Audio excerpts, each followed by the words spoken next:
තස්ස භගවතු අරහතු සබ්බ ධම්මේසු අප්පටිහත ඥානචාරස්ස දස බලධරස්ස චතුවේ සාරජ්‍ය විසරදස්ස සබ්බ සත්තුතමස්ස ධම්මිස්ස රස්ස ධම්ම රාජස්ස ධම්මස්සාමිස්ස තථාගතස්ස සබ්බඤුනෝ සම්මා සම්බුද්දස්ස නමෝ තස්ස භගවතු අරහතු සබ්බ ධම්මේසු අප්පටිහත ඥානචාරස්ස දස බලධරස්ස චතුවේ සාරජ්‍ය විසරදස්ස සබ්බ සත්තුතමස්ස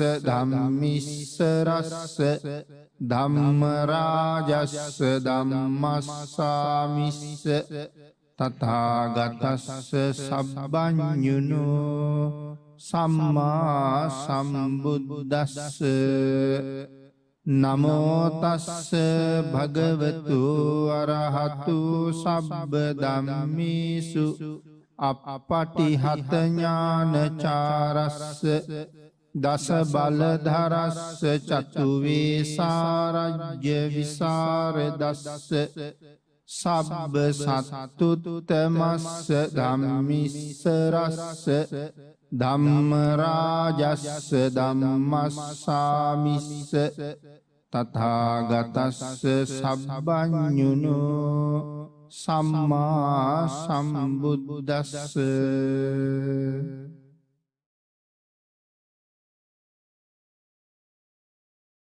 සද්ධර්ම ශ්‍රාවක කාරුණික ගුණගරුක බෞද්ධ පින්නතුනි බොහෝම ශ්‍රද්ධාවෙන් යුක්තව මේ සූදානම් වෙන්නේ ලෞතර බුදුරජාණන් වහන්සේ ලෝක සත්වයන් කෙරෙහි අනුකම්පාවෙන් අවබෝධ කරගෙන දේශනා කොට වදාළ පරම ගම්බීර වූ ශ්‍රී සද්ධර්ම රත්නයෙන් අබමල් රේණුවකටත් වඩා අඩු බොහෝම පුංචි කොටසක් දේශනා කරවගෙන ධර්ම ගෞරවය පෙරදරි කරගෙන දේශනාගත ධර්මයේ ශ්‍රවණය කරලා එයින් ලැබෙන අවවාද අනුශාසනා තමන්ගේ මෙලව ජීවිතයට එකතු කරගෙන මෙලව ජීවිතයේ වඩාත් නිවැරදි කරගන්නත් ඒ තුලින් සුගතිගාමී වූ පරලොව ආයිති භවයකින් සැනසෙන්නත් අවසානයේ ප්‍රාර්ථනා කරන බෝධියෙන් සැප සහිත ප්‍රතිපදාවෙන් උතුම් චතුරාර්ය සත්‍ය ධර්මය අවබෝධ කරගෙන සැනසීමේ බලාපොරොත්තුවත් ඇතුවයි මේ ධර්ම ශ්‍රවණය කරන්න සූදානම් වෙන්නේ. පින්නතුනි මේ දිනවල මේ ධර්ම දේශනා මාලාව තුළ අපි සාකච්ඡා කරමින් හිටියේ කරණීය මත්ත සූත්‍ර දේශනාව. මේ උතුම් සූත්‍ර දේශනාව මුල් කරගෙන අපි ධර්ම දේශනා 4ක් මීට කලින් සිද්ධ කරන්න යෙදුණා. අද 5 වෙනි ධර්ම දේශනාව සඳහා තමයි මේ පින්නතුන් දායකත්වයේ දරන්නේ. 4 වෙනි ධර්ම දේශනාව නිමා කරපු තැන ඉඳලා අපි අද ධර්ම දේශනාව ආරම්භ කරමු. පින්නතුනේ පහුගිය ධර්ම දේශනාව අපි නිමා කරන්නට යෙදුනේ මේ අත්ත කුසල කියන කාරණාව විස්තර කරමින්. තමන් විසින් කළ යුතු කුසල් අතර සීලය ඊටාම උසස් තැනක තියෙනවා. සිල් ආරක්ෂා කර ගැනීම. අපි කලින් ධර්ම දේශනාවේ සාකච්ඡා කළා මේ සීලය කොහොමද පිරිසිදු කරගත යුත්තේ? භාග්‍යතුන් වහන්සේ දේශනා කරපු විදිහ. ඇඹුල් මිශ්‍ර, ලවණ ගතිය වැඩි, ජලයකින් වස්ත්‍ර සෝදාම ඒ වස්ත්‍ර වඩාත් පිරිසිදු වෙනවා කියලා සඳහන් කළා. පෙරාගත්ත අලු පාවිච්චි කිරීම තුළින් අපිරිසිදු කැඩපත නැවත මනාව පිරිසිදු කරන්න පුළුවන් බව ධර්මයේ සඳහන් කරනවා. රත්රන් උදුනේහි දාලා රත් කරලා නැවත පිරිසිදු කරගන්න පුළුවන්කම තියෙනවා. ආම්ලික වූ ලවනාධික ජලයකින් හෝදලා වස්ත්‍ර පිරිසිදු කරනවා වගේ අලු යදාගෙන කැඩපත පිරිසිදු කරනවා වගේ උදුනෙහිලා රත් කරලා රත්රං පිරිසිදු කරනවා වගේ නිතර නිතර ආවර්ජනය කරලා තමන්ගේ සීලය පිරිසිදු කරගන්න කියලා භාග්‍යතුන් වහන්සේ දේශනා කරනවා. දවසකට 2-3 වතාවක් 4-5 වතාවක් නමුත් නිතර නිතර තමන්ගේ සිල් මෙනෙහි කරන්න කියලා මෙතන සිහිපත් කරනවා. යම් කටයුත්තක යම් කතාබහක යෙදිලා ඉන්න වෙලාවක සීලයට කොතන හරි paluddක් වුණාද කියන කාරණාව නිතර ආවර්ජනය කරන එක ඊටාම වටිනවා. මේ කාරණාව පැහැදිලි කරලා අපි 4 වෙනි ධර්ම දේශනාව නිමා කළා. පින්නතුනි භාග්‍යතුන් වහන්සේ දේශනා කරනවා ඥාණය යොදාගෙන සීලය පිරිසිදු කරන්න කියලා. සිල් පිරිසිදු කරන්න මනාව ඥානයක් තියෙන්න ඕනේ. ප්‍රඥාවක් තියෙන්න ඕනේ. අයි මගේ සීලය කොතන හරි යම් paluddකට භාජනය වුණාද ආවර්ජනය කරලා ඒ කාරණාව සිහිපත් කරන්න හොඳ මතක ශක්තියක් හොඳ සිහියක් තියෙන්න ඕනේ. paludu වෙලා නම් නැවත සකස ගන්න එක ඉතා වටිනවා. බුදුරජාණන් වහන්සේ අපිට දේශනා කරනවා ඒ කොයි වගේද? සීලය ආරක්ෂා කරගන්න දරණ උත්සාහය. කිරල් මවක් එහෙම නැත්නම් කිරල දේනුවක් තමන්ගේ බිජුවට රැකගන්න කොයිතරම් කැපකිරීමක් කරනවද? සෙමර මුවෙක් තමන්ගේ වලිගය ආරක්ෂා කරගන්න මොනතරම් උත්සාහ කරනවද? එක පුතෙක් ඉන්න අම්මා කෙනෙක් ඒ පුතා ආරක්ෂා කරගන්න කොච්චර කටයුතු කරනවද? එක ඇහැක් තියෙන කෙනෙක් ඒ ඇහැ පරිස්සම් කරන්න කොයිතරම් උනන්දු වෙනවද? ඊටත් වඩා සීලය ආරක්ෂා කරගන්න උනන්දු වෙන එක වටිනවා. මොකද මේ සීලය අපිට බොහෝම උපකාර කරනවා මේ සසර ජීවිතේට. ඒ මොකක් සඳහාද? උපදින තැන තීරණය කරන්න.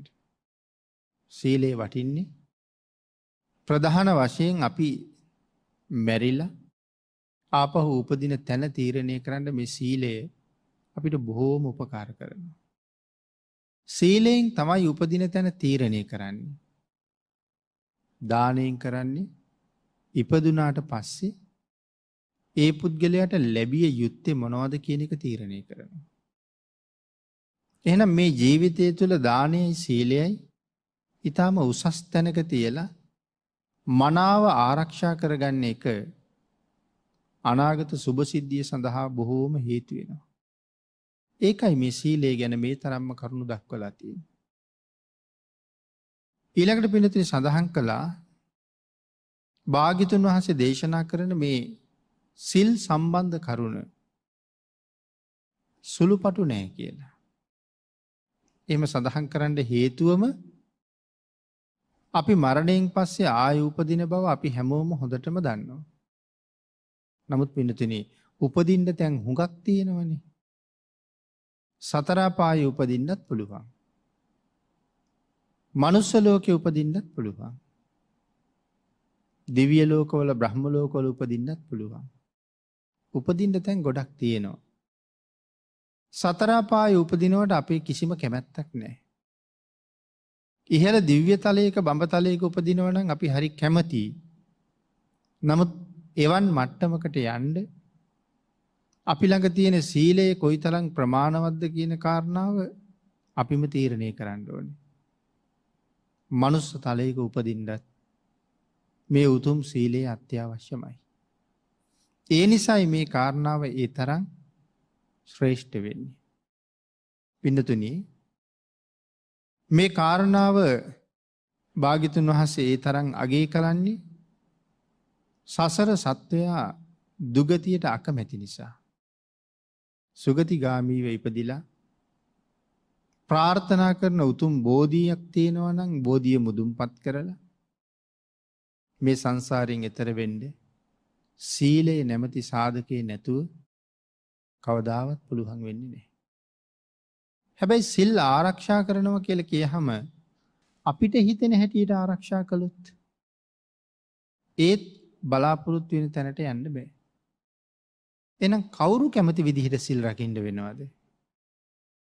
බුදුරජාණන් වහන්සේ කැමති විදිහටයි ඒ සීලය ආරක්ෂා කරන්න ඕනේ.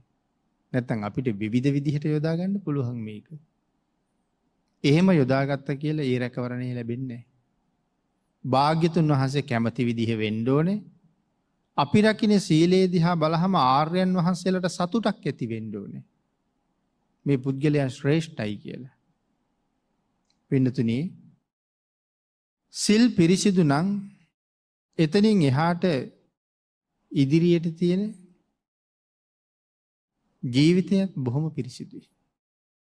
හැබැයි සිල් අපිරිසිදු නම් ඉදිරියට යෑමක් නැහැ. අපි යම් කාර්යයක් කරනවා විතරයි. ඉදිරියක් නැහැ. ආන් ඒ හින්දා සඳහන් කළා මේ සීලය හරියට නිකන් පොළොව වාගේ කියලා. අපි හැමෝම මේ පිහිටලා ඉන්නේ මේ පොළොව තලයේ උඩ. එහෙනම් සීලයත් පොළොව වගේ කියලා සඳහන් කරාම මේ සංසාරේ සුගතිගාමී පැවැත්ම රැඳිලා තියෙන්නේ මේ සීලය මත. සුගතියෙන් සුගතියට යන්න කැමති කෙනෙක් සීලය නැමැති පිහිටීම අත්‍යවශ්‍ය වශයෙන්ම තමන් ගාව තියාගන්න ඕනේ. එහෙම නැති කෙනෙකුට පිහිටීමක් නැහැ. පහළට තමයි වැටෙන්නේ. මේ පොළොව තිබුණේ නැත්තම් අපිත් වැටෙනවා යටට. සීලය තිබුණේ නැත්තම් අපි පහළට වැටෙනවා කියලා කියන්නේ සතර අපාය ආදී දුගතියට වැටෙනවා කියන එකයි. අන් ඒ නිසා සීලය තමයි ජීවිතයක අත්තිවාරම කියලා සඳහන් කළා. ඒ අත්තිවාරම මත පිහිටලා මේ සසරින් එතර යෑම අපිට සැලසුම් කරන්න පුළුවන්. පින්නතුනි, සඳහන් කළා යම් කිසි කාර්යයක් සම්පූර්ණ කරගන්නකොට අපේ භාග්‍යතුන් වහන්සේ දේශනා කරන්නේ උදේ හවස සලකලා බලලා සීලේ අනුමාත්‍ර හෝ වරදක් බොහොම පුංචි වරදක් තියෙනවා නම් ඒකත් නිවැරදි කරන්න කියලා. එහෙම නැත්තම් අපේ හිත හරිම වංචනිකයි. මේ හිත හරිම වංචනිකයි. අෂ්ටාංග සීලයේ සමාදන් වුණ කෙනෙක් පන්සිල් වලින් අමතරව තව සිල්පද 3ක් සමාදන් වෙනවා. හදිසියෙම සිල්පදයක් paludu වෙන්න පුළුවන්. නමුත් සමහර වෙලාවට හිත හදා ගන්නවා. නමුත් මට පන්සිල් තියෙනවනි කියලා. එකයිනේ paluduනේ, තව 7ක් තියෙනවා කියලා. නමුත් භාග්‍යතුන් වහන්සේ දේශනා කරන්නේ එහෙම හිතන්න එපා කියලා. අපි හැමදාම උපෝසතේ රකින්නේ නැහනේ. සමහරලාට මාසෙකටම එක දවසයි අපි කාරණාවට යෙදෙන්නේ. අතීත සදහැවතුන් යටත් පිරිසෙන් මාසෙකට දවස් 6ක් පූර්ණ උපෝසතයක පිහිටනවා. ඒ කියන්නේ 24 පැයක්. පූර්ණ උපෝසතයක් කියලා කියන්නේ 24 පැයක්. එතකොට මාසෙකට දවස් 6ක්වත් ඒ සීලය ආරක්ෂා කරනවා. සමහර අය 8ක් යොදාගෙන තියෙනවා. නමුත් අද වෙනකොට ඒකේ අගය අඩු වෙලා ඇවිල්ලා මාසෙකට දවස් 1ක් බවට පත් වෙලා. ඒකත් හිතලා බලන්නකෝ. පූර්ණ උපෝසතයක් තියෙන්නේ කීයෙන් කී දිනාටද?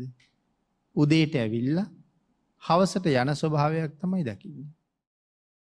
එහෙම වුණොත් අර්ධ උපෝසතයක්වත් නෑ. අර්ධ උපෝසතයක් සම්පූර්ණ වෙන්නේ නැහැ එහෙම වුණාම. අර්ධ උපෝසතයක් පිළිබඳව බුදුදහමේ සඳහන් කරලත් නැහැ. එකම තැනක විතරක් ඔය කූට විනිශ්චකාර වස්තුව පැහැදිලි කරනකොට සඳහන් කරනවා. මොකද පින්නතුනි අපි මේ උපෝසත සිල් සමාදන් වෙනකොට උදවිත ගෙදරින් පිටත් වෙලා එනකොට කියනවා නම් මං හවස එනවා කියලා. අපි සිල් සමාදන් වෙන්නෙම හවසට ගෙදර යෑමේ බලාපොරොත්තුව ඇතුව. එතකොට සමහර සිල්පද සම්පූර්ණ වෙන්නේ නැහැ.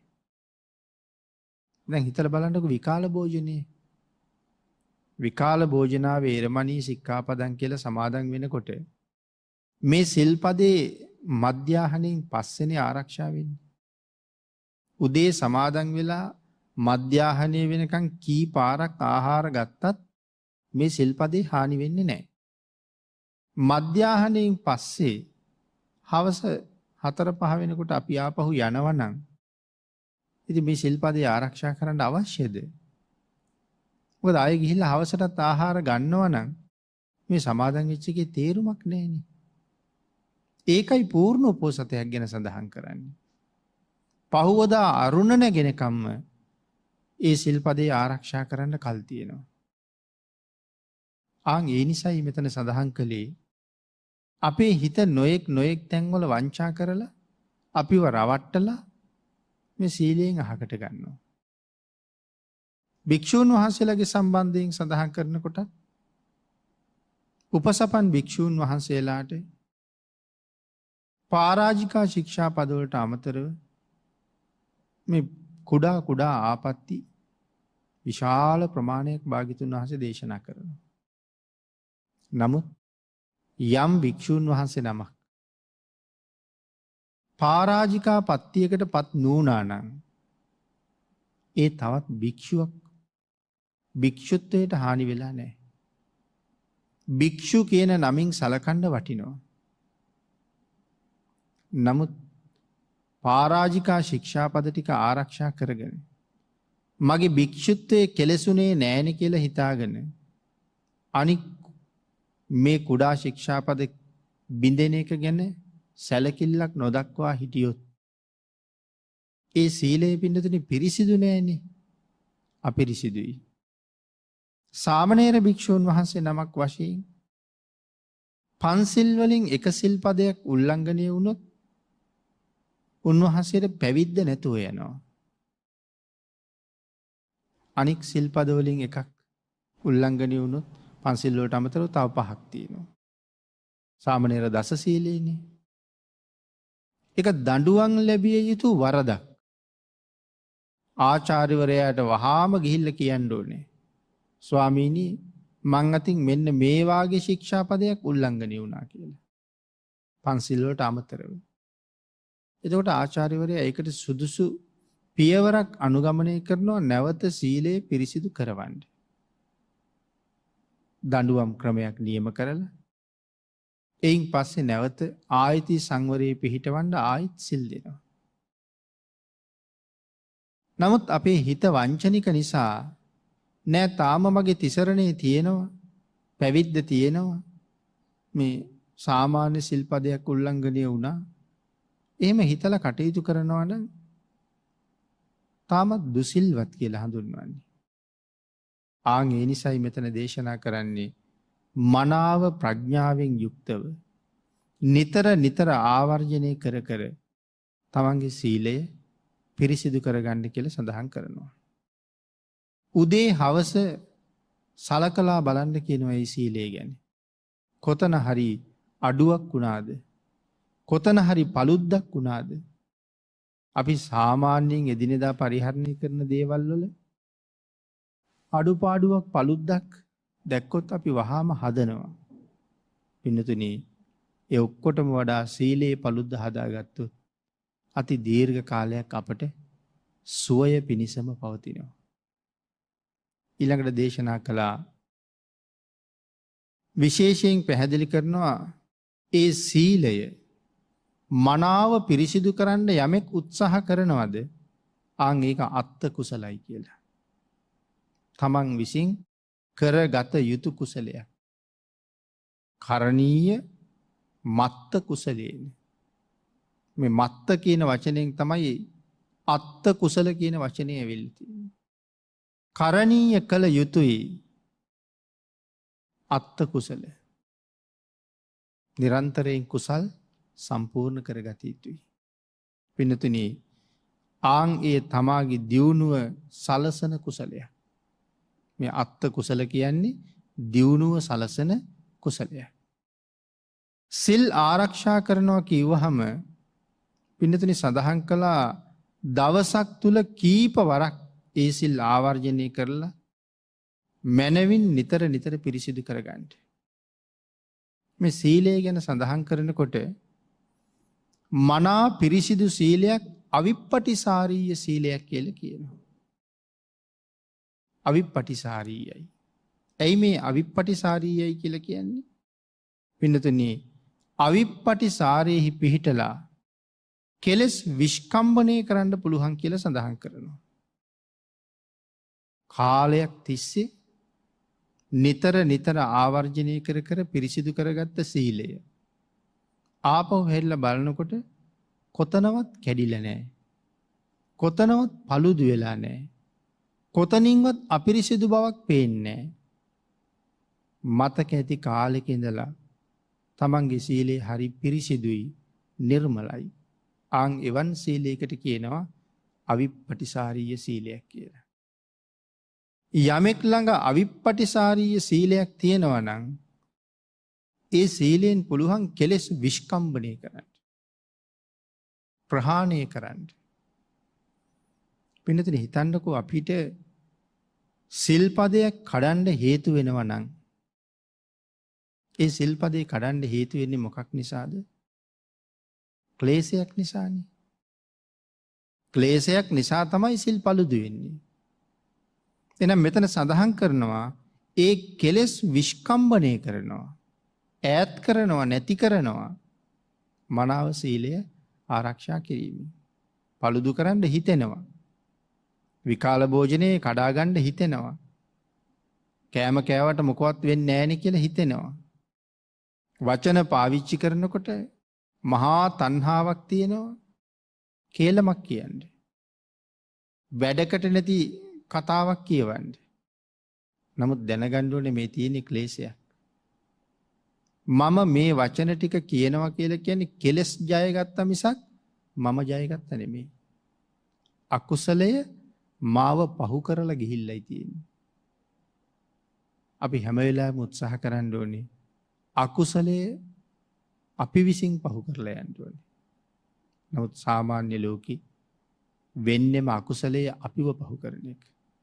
යමෙකුට පුළුවන් නම් අකුසලය පහු කරන්න ඒ අය මේ ලෝකෙ බොහොම ශ්‍රේෂ්ඨයි. එහෙනම් අවිප්පටිසාරීය සීලයෙන් පුළුවන් කෙලෙස් විස්කම්බණය කරන්න. කෙලෙස් නැති කිරීමේ ආකාර 4ක් අපේ බුදුරජාණන් වහන්සේ දේශනා කළා. ඒ ආකාර 4 තමයි තදංග, විස්කම්බන, සමුච්ඡේද, පටිපස්සද්ධි. ඔය තදංග කියන වචනේ නම් නිතර නිතර අහලා අපේට මතක ඇති. තදංග වශයෙන් යටපත් කරගෙන දන් දුන්නා. අපි එහෙම කියනවා. මොකද්ද මේ කෙලෙස් තදංග වශයෙන් යටපත් කරනවා කියලා කියන්නේ? දැන් මේ වෙලාවත් බොහෝ විට තදංග වශයෙන් කෙලෙස් යටපත් කරන මොහොතක්. අපි බණ අහනවා. බණ අහනකොට අනික් බාහිර ක්ලේශයන් ඔක්කොම අත්හැරලා අපි බණ අහන එක කරනවා. හැබැයි බණ අහහා ඉන්න ගමන් නැවත කෙලෙස් හැඟීමක් එන්නේ නැද්ද? ආයෙත් එනවා. කලණ්ඩ ඉදිරියට තියෙන වැඩක් මතක් වෙනවා. එහෙම නැත්නම් කරපු වැඩක් මතක් වෙනවා.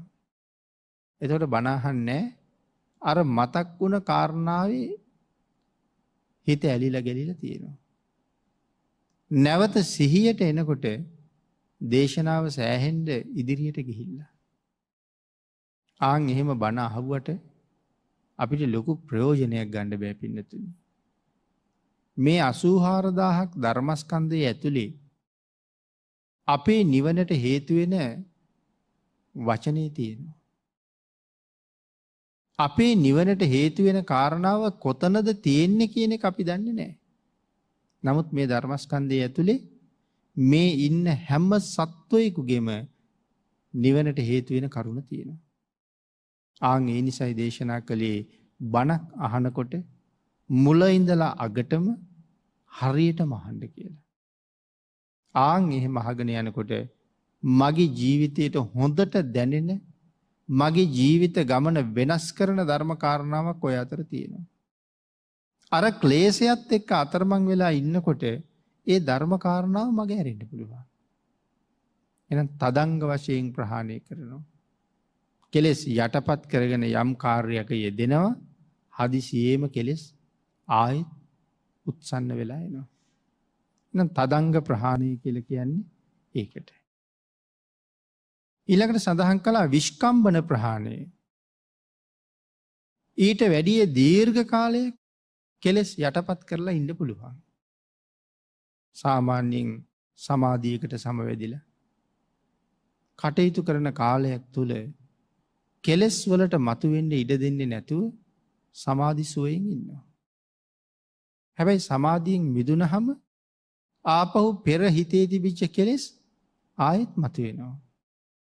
නමුත් සමාධියෙන් පැයක් හිටියොත් තදංග වශයෙන් කෙලෙස් යටපත් කරලා විනාඩි 5න් 10න් ආයෙත් කෙලෙස් උත්සන්න වෙනවා. නමුත් සමාධියෙන් ඉන්නකොට පැයක් නම් ඒ පැයම කෙලෙස් ආයෙ උත්සන්න වුණේ නැහැ. ඒ නිසා ඒකට කියනවා විස්කම්බන ප්‍රහාණය කියලා. තුන්වෙනි කාරණාවට කියනවා සමුච්ඡේද ප්‍රහාණය කියලා. මොකද්ද මේ සමුච්ඡේද ප්‍රහාණය කියලා කියන්නේ? පින්නතුනි මාර්ග සිත්වලින් නැවත නූපදින ආකාරයට කෙලෙස් ප්‍රහීණය කරනවා. එතකොට මාර්ග සිත් සෝවාන් සකදාගාමි අනාගාමි අරිහත් මාර්ග සිත් සහ ඵල සිත් මෙතන සඳහන් කරන්නේ යම් කෙනෙක් සෝවාන් මාර්ගයේදී සෝවාන් ඵලය දක්වා ගමන් කරනකොට මේ සෝවාන් ඵලය ලබා ගැනීම සඳහා ප්‍රහීණය කළ යුතු කුසල කෙලෙස් ප්‍රමාණයක් තියෙනවනේ. කොහොමද සෝවාන් වෙනවා කියලා කියන්නේ මෙතන? යම් සෝවාන් වහන්සේ නමක් යම් කෙලෙස් ප්‍රමාණයක් සම්පූර්ණයෙන් ඉවත් කරලා ඉන්නවද? සෝවාන් නොවිච්ච කෙනෙක් සෝවාන් මාර්ගය තුල අර සෝවාන් වහන්සේ කොයි විදිහට කටයුතු කරනවද? ආන් ඒ උන්වහන්සේගේ හිත ක්‍රියාත්මක වෙන තැනට සමාන වෙනකන් තමන්ගේ හිත අරගෙන ගියපු දවසට මේ පුද්ගලයාට කියනවා සෝවාන් වුණා කියලා. සෝවාන් වහන්සේගේ සිතුවිලි ක්‍රියාත්මක වෙන්නේ යම්සේද ඒ මට්ටමට අපි දියුණු වුණාට පස්සේ තමයි අපි සෝවාන් වුණා කියලා කියන්නේ. එතකොට සෝවාන් වහන්සේ නමක් සක්කාය දිට්ඨි විතිකිච්ඡා සීලබ්බත පරාමාස මේ සංයෝජන තුන නැති කරලායි තියෙන්නේ. මොනවද මේ සීලබ්බත පරාමාස කියලා කියන්නේ? හරියට නම් සීලබ්බත පරාමාස තමයි ඉස්සරල නැති වෙන්න ඕනේ. මේක මේ පෙළ දක්වලා තියෙන හැටි තමයි අපි මේ සඳහන් කරන්නේ. වැරදි සීල වෘත සීලබ්බත පරාමාස කියලා කියන්නේ. ඒ වැරදි සීල වෘතයන්ගෙන් මුලින්ම මිදෙන්න ඕනේ. සමහරු කෙලෙස් නැති කරන්න නිවන් ලබන්න කියලා ඔය අජ වෘත, ගෝ වෘත, කුක්කුර වෘත, සුනක වෘත මේ ආදී වෘත අනුගමනය කළා. එළුව වගේ හැසිරුණා, ගවයෝ වගේ හැසිරුණා, සුනකයෝ වගේ හැසිරුණා කෙලෙස් නැති කරන්න කියලා. නමුත් ඒ වගේ කවදාවත් නිවනට යන්න පුළුවන්ද? අන් වැරදි සීල වෘතය සීලබ්බත පරාමාස ගණයට යනවා. භාග්‍යතුන් වහන්සේ දේශනා නොකළ දේවල් අපි ක්‍රියාත්මක කරනවා නම් ඒක සීලබ්බත පරාමාස ගණයට යන්න තියෙන ඉඩකඩ බොහොම වැඩි. එතකොට විතිකිච්ඡා කියලා කියන්නේ බුද්ධාදී අට තැන පිළිබඳව තියෙන සැකය. මුලින්ම බුද්ධ රතනය පිළිබඳව තියෙන සැකය. ධර්මරතනය පිළිබඳව තියෙන සැකය. ආර්ය මහා සංඝරත්නය පිළිබඳව තියෙන සැකය. මේ තුනුරුවන ගැන යමෙකුට සැකයි නං ඔහුට කවදාවත් නිවන ගාවට යන්න බැරුව යන. මොකද තුනුරුවන් සැකයි නං ඔහු තාම බෞද්ධ කියන තැනටවත් ඇවිල්ල නෑන පින්නතුනි.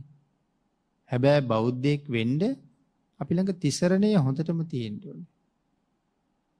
ඒත් එක තව කරුණු පහක් පැහැදිලි කරනවා. බුද්ධාදී අට තැන පිළිබඳව සැකේ. අතීත භවය, අනාගත භවය පිළිබඳව තියෙන සැකය මේ විදිහට කරුණු. මේ විදිහට සක්කාය දිට්ඨි විතිකිච්ඡා සීලබ්බත පරාමාස නැති කරලා තමයි සෝවාන් කියන තැනට ආවේ. අපි සෝවාන් නොවි නමුත් මේ තුනම ප්‍රහාණය කරපු දවසට අපිත් සෝවාන් වුණා කියලා කියනවා ඒ මට්ටමට ආවම. එතකොට තව ඉතිරි කෙලෙස් ප්‍රමාණයක් තියෙනවනේ. සංයෝජන 10න් 3යි නැති කරලා තියෙන්නේ. එහෙනම් මෙතන සඳහන් කරන්නේ සමුච්ඡේද ප්‍රහාණය කියලා කියන්නේ මාර්ග සිත්වලින් නැවත නූපදින ආකාරයට කෙලෙස් ප්‍රහාණය කිරීම. ඒ මාර්ගවලින් ඒ කෙලෙස් ප්‍රහාණය කරනවා. අවසානට තියෙන පටිප්පස්සද්ධි ප්‍රහාණය. මොකද්ද පටිප්පස්සද්ධි ප්‍රහාණය කියලා කියන්නේ? ඒ කියන්නේ පින්නතුනි යම් මාර්ගයක් ලැබපු පුද්ගලයෙක් ඵල සමාපත්තියට සමවදිනවා.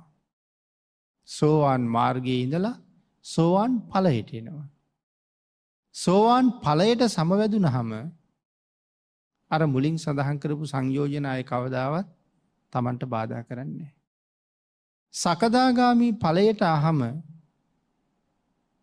එතෙක් ප්‍රහීණය කරපු සංයෝජන ආය කවදාවත් Tamanට කරදර කරන්නේ නැහැ. මේ ආකාරයෙන් අරිහත් ඵලය සාක්ෂාත් කරගත්ත දවසට මේ කෙලෙස් නැවත නූපදින්නම සියල්ලම ප්‍රහීණය කරලායි තියෙන්නේ. ක්‍රමක්‍රමයෙන් ප්‍රහීණය කරගෙන ගිහිල්ලා අන්තිමට සියල්ලම ප්‍රහීණය කරලා ඉවර කරනවා. ඒකට කියනවා පටිප්පස්සද්ධි ප්‍රහාණය කියලා. එහෙමනම් සීලය පිරිසිදු කරගන්නකොට මේ ආදී වශයෙන් සිල් පිරිසිදු කරගත යුතු හැටි කරුණු වෙනම භාග්‍යතුන් වහන්සේ දේශනා කළා. ඉතින් මෙවන් තැනකට ආපු කෙනෙක් මේ ලෝකේ හරි ශ්‍රේෂ්ඨ උත්තමයෙක් වෙන්නතුයි. මේ සියල්ල කරන්ඩ තමන්ගේ හිත වසඟ කරගන්න ඕනේ නේ. හිත තමන්ට නතු කරගන්න ඕනේ.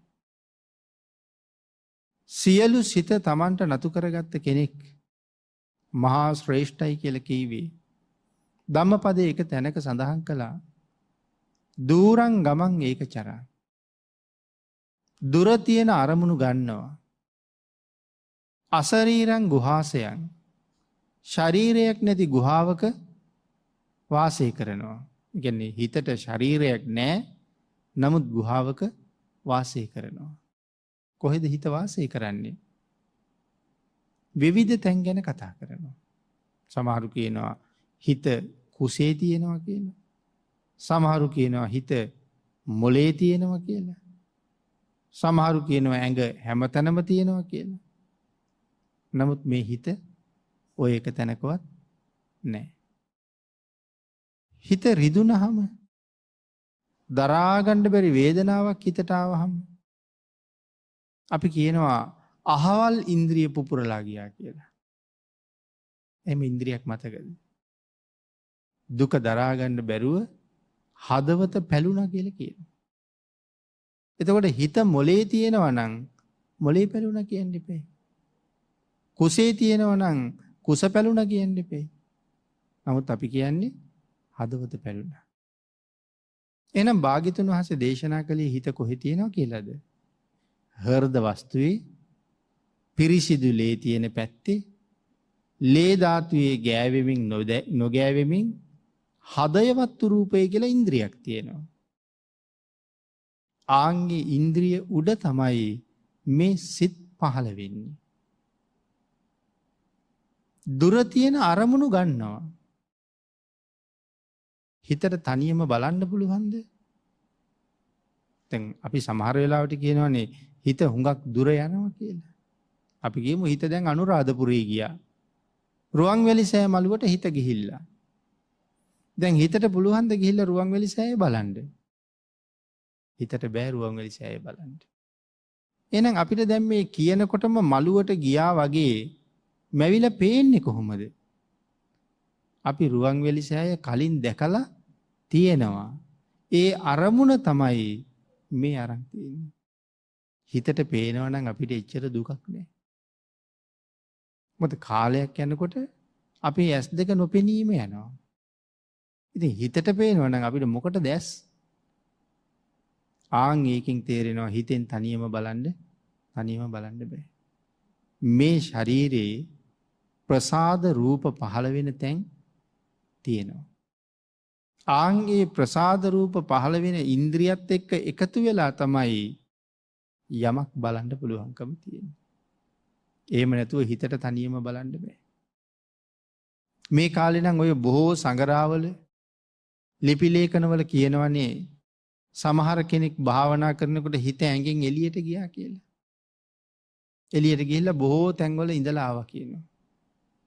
පුද්ගලයාත් එක්ක රිදී නූලකින් සම්බන්ධ වෙලා හිටිය කියලා කියනවා.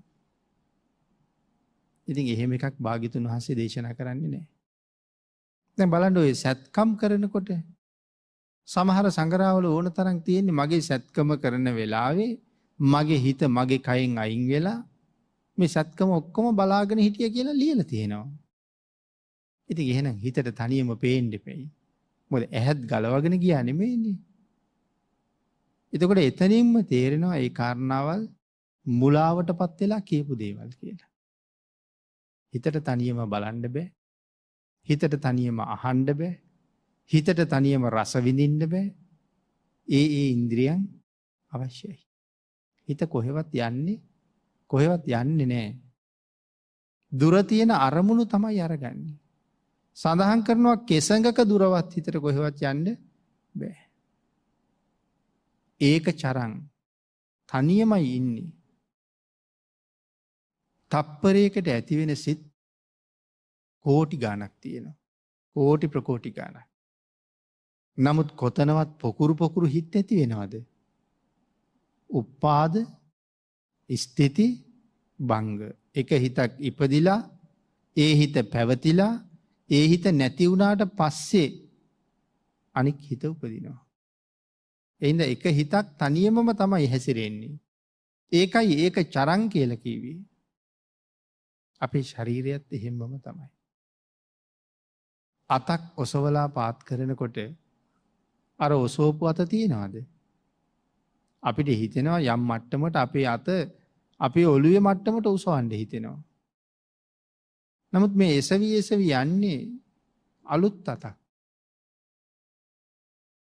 හැම වෙලාවෙම අලුත් වෙලා තියෙන්නේ. ඒ වුණාට අපිට එහෙම කිව්වට ඔක තේරෙන්නේ නැහැ. හරි සංකීර්ණයි ඔය හිත ගැන කාරණාව.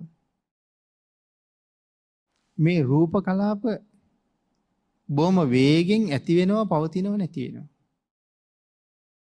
හැබැයි ඒ නැවත එතන උපදින රූප කලාප අර පෙර රූපයට සමානවමයි උපදින්නේ. වෙනතන හිතන්නකෝ තොරණක් ගැන. දැන් අපි තොරණක් දිහා බලාගෙන ඉන්නකොට අපිට පේනවා එක්ක සුදු පාට නැත්තම් නිල් පාට එළියක් මේ තොරණ පුරාම යනවා වගේ. ඇත්තටම කොහෙවත් එළියක් යනවද එතන? එතන එළියක් යන්නේ නැහැ. එහෙනම් මොකද්ද වෙන්නේ? ළඟින් යොදාපු විදුලි බුබුලු 1000 ගාණක් තියෙනවා. මේ බුබුල නිමෙනවත් එක්කම අර බුබුලපත් වෙනවා. ඇයි පිල්ලම් ගහන නිමේෂයකට ඒක නිමිලා අනිකපත් වෙනවා. එතකොට අර නිමිච්චෙව්ව මුල ඉඳලා ආයෙ පත් වෙනවා. දැන් අර එකින් එකට මාරු වෙවි එකම වගේ එළියක් නයන්නේ. එකම වගේ බුබුලු ටිකක් තමයි පත් වෙන්නේ. ඒක නිමි පත් වෙවි යනකොට අපිට පේන්නේ එළිය එහෙම යනවා වගේ. හදිස්සියේම ඔය නිල් පාට බුබුලු මැද්දේ සුදු පාට එකක් පත් වුණා. අපිට වෙනසක් පේන්නේ නැද්ද? ආන් ඒ වගේ තමයි අපේ රූප කලාප. එකම වගේ රූප කලාප මේ අත උස්සන්න එතන උපදිනවා. ඒ හින්දා අපිට තේරෙන්නේ මේ එකම අත තියෙන්නේ කියලා. එකම අතක් නෑ මෙතන. එකම වගේ රූප හටගන්න නිසා මේ තිබ්බා තම නේද කියලා හිතෙනවා. හදිස්සියේ විදුලි බුබුලේ පාට වෙනස් වුණොත් අඳුර ගන්නවා.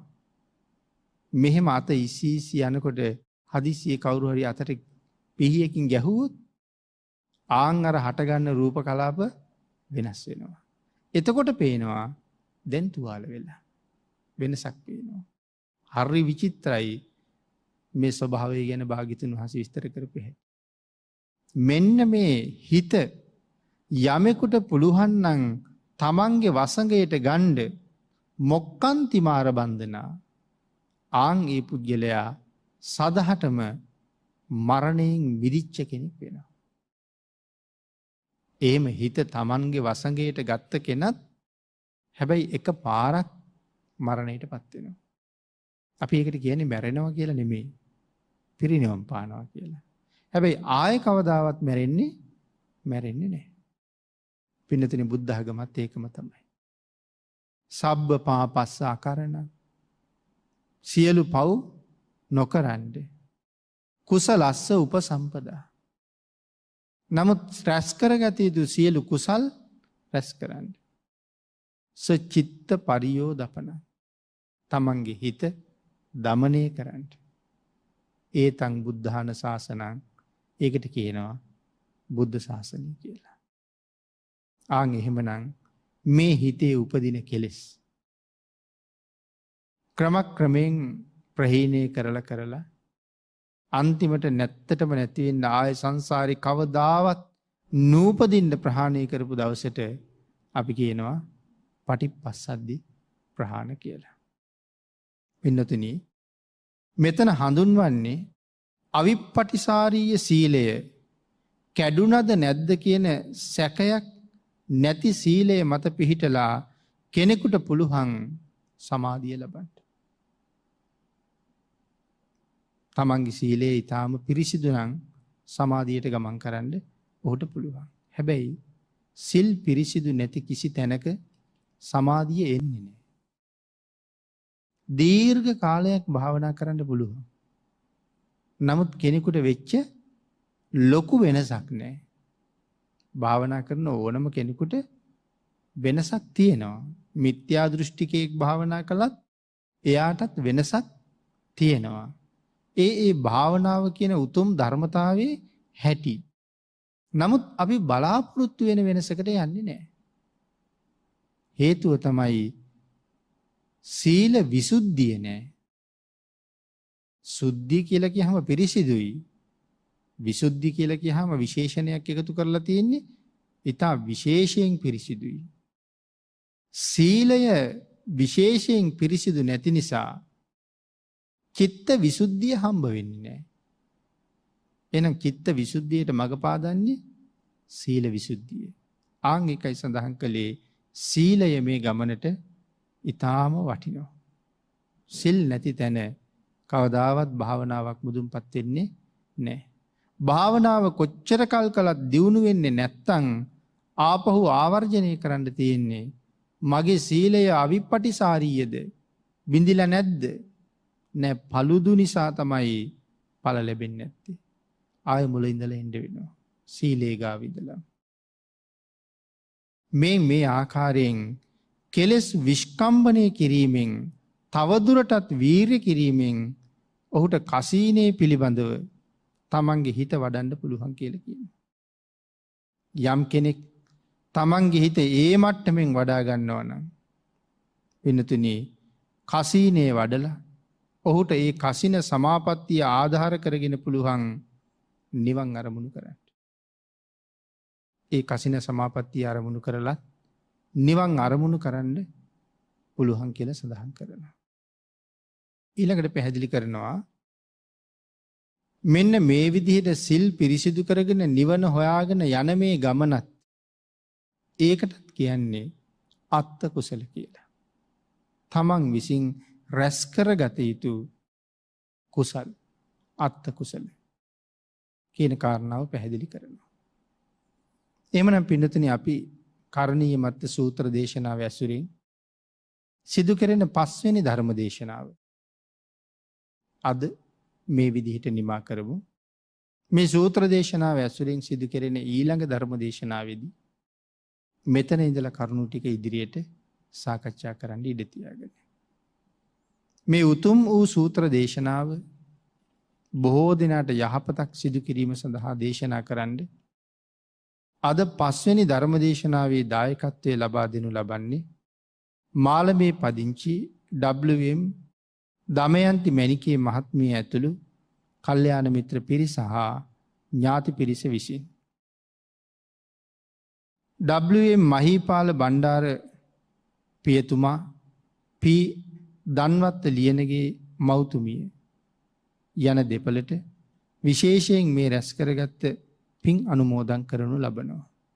ඊට අමතරව ප්‍රධාන අරමුණ හැටියට සිහිපත් කරනවා පළවෙනි ජන්මදිනයේ සමරන විශ්ව සන්දීප් මුණුබුරාටත් දැනට මාස 2ක් වයස ඇති බෝධි දයාබරණීය මිනිබිරියටත් නිදුක් නිරෝගී දීර්ඝායුෂ සහිත වාසනාවන්ත පින්බර අනාගතයක් වෙනුවෙන් ආශිර්වාද කිරීම අද පින්කමේ උතුම් පරමාර්ථයේ හැටියට සිහිපත් කරනවා.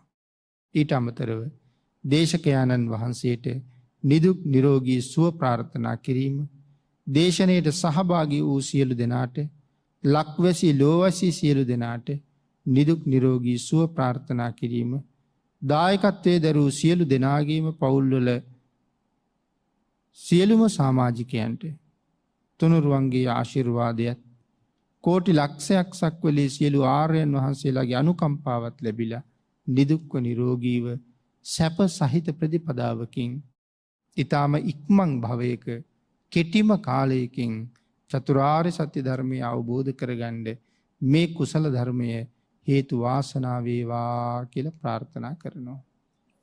ආකාශට්ඨා ච බුම්මට්ඨා දේවා නාග මහිද්దికා පුඤ්ඤන්තං අනුමෝදිත්වා චිරං රක්ඛන්තු ලෝක සාසනං දේවෝ වස්සතු කාලේන සස්්‍ය සම්පත්ති හේතුච පීතෝ භවතු ලෝකෝ ච රාජා භවතු ධම්මිකෝ.